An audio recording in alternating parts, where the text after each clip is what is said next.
तहरीक इंसाफ मुल्क में एहतजाज के नाम पर इंतशारी सियासत के जरिए हुकूमत को दबाव में लाकर आईनी तरमीम की मंजूरी को 25 अक्टूबर तक मौखर करवाने के लिए कोशा है, ताकि चीफ जस्टिस काजी फाइज ईसा की रिटायरमेंट के बाद इमरानदार जज justice Mansoor Ali Shah supreme court की सरबराही संभालने और पीटीआई के इक़्तिदार की राह हमवार हो सके।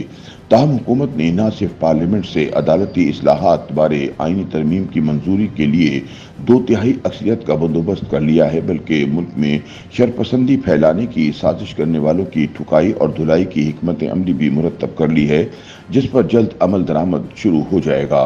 ख्याल रहे कि पाकिस्तान तहरीक इंसाफ की जानिब से एहतजाज और वफाक पर दावे की धमकियां देने के बाद मुल्क में सियासी दर्जे हरारत एक बार फिर बढ़ता दिखाई देता है।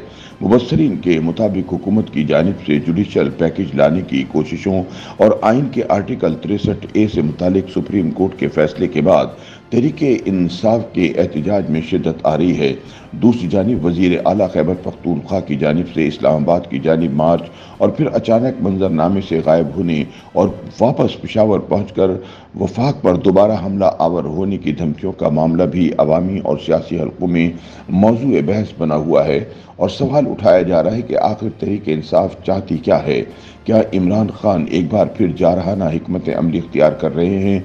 तहरीक इंसाफ की एहतजाजी और इंतशारी सियासत का अंजाम क्या होगा?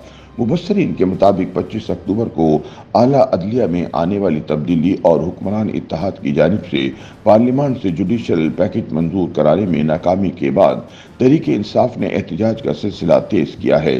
पीटीआई को लगता है कि वो एहतजाज से दबाव डालकर रियासती इदारों को अपने साथ मिलाकर दोबारा इक़्तिदार के ऐवान में पहुंच सकती है।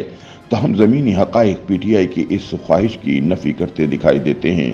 तज्ज़ियाकार और कॉलम नवीस मज़हर अब्बास कहते हैं कि अपोजिशन जमात के पास एहतजाज के सिवा कोई चारा नहीं होता। जब मुस्लिम लीग नून और पीपल्स पार्टी अपोजिशन में थी तो वो भी एहतजाज करती रही हैं। ताहम तहरीक इंसाफ का एहतजाज ज़्यादा जारहाना होता है, और यही वजह है कि हुकूमत और रियासती इदारे इसे रोकने के लिए ज़्यादा वसाइल लगा रहे हैं।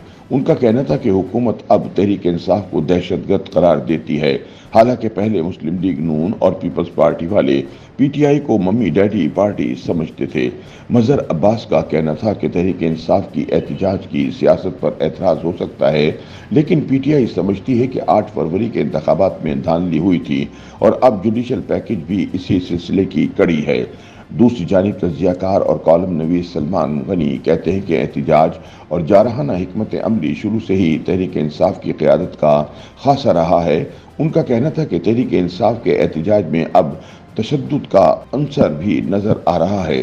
हुकूमतें तो ये सब बर्दाश्त कर लेती हैं, मगर रियासत बर्दाश्त नहीं करती। क्या एहतजाज की वजह से दबाव में आकर इस्टेब्लिशमेंट तहरीक इंसाफ को दोबारा गोद ले सकती है? इस सवाल के जवाब में तज्ज़ियाकार मज़हर अब्बास कहते हैं कि बज़ाहिर इस वक्त तहरीक इंसाफ और इस्टेब्लिशमेंट के दरमियान कोई राब्ता नहीं है। उनका कहना था कि बाज़ औक़ात ऐसा लगता है कि शायद दोनों के दरमियान बातचीत की राह हमवार हो रही है, लेकिन कुछ ऐसे वाक़यात हो जाते हैं जिसके बाद सर्दमूरी फिर बढ़ जाती है। ताहम सलमान गनी कहते हैं कि तहरीक इंसाफ इस वक्त बंद गली में खड़ी है और इसके जिम्मेदार वो खुद हैं, क्योंकि बातचीत के बगैर मसाइल का हल नहीं निकलता। ताहम अब लगता है कि इस्टेब्लिशमेंट बिल्कुल ही पीटीआई के साथ बैठने को तैयार नहीं। सलमान गनी कहते हैं कि मामलात इस नहज पर पहुंच गए हैं कि तमाम सियासी जमातों और इदारों को अपने तर्ज अमल का जायजा लेना होगा।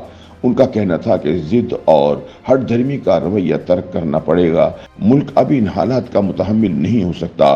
अगर यही रुझान जारी रहा तो मुल्क अनारकी का शिकार हो सकता है। उनका मजीद कहना था कि मसाइल का हल इसी में है कि तमाम फरीक ज़ाती अना और मफादात से बाहर निकल कर आईन पाकिस्तान से रुजू करें, क्योंकि आईन पाकिस्तान में ही तमाम मसाइल का हल मौजूद है। YouTube पर गूगली न्यूज देखने के लिए youtube.com की सर्च बार में गूगली न्यूज टीवी टाइप करें। गूगली न्यूज के पेज पर सुर्ख रंग के सब्सक्रिप्शन वाले बटन पर क्लिक करना ना भूलिए। YouTube पेज पर अपलोड होने वाली वीडियोस से बाखबर रहने के लिए बेल आइकन पर क्लिक कीजिए। आपको हर नई वीडियो के बारे में नोटिफिकेशन मौसूल हो जाएगा।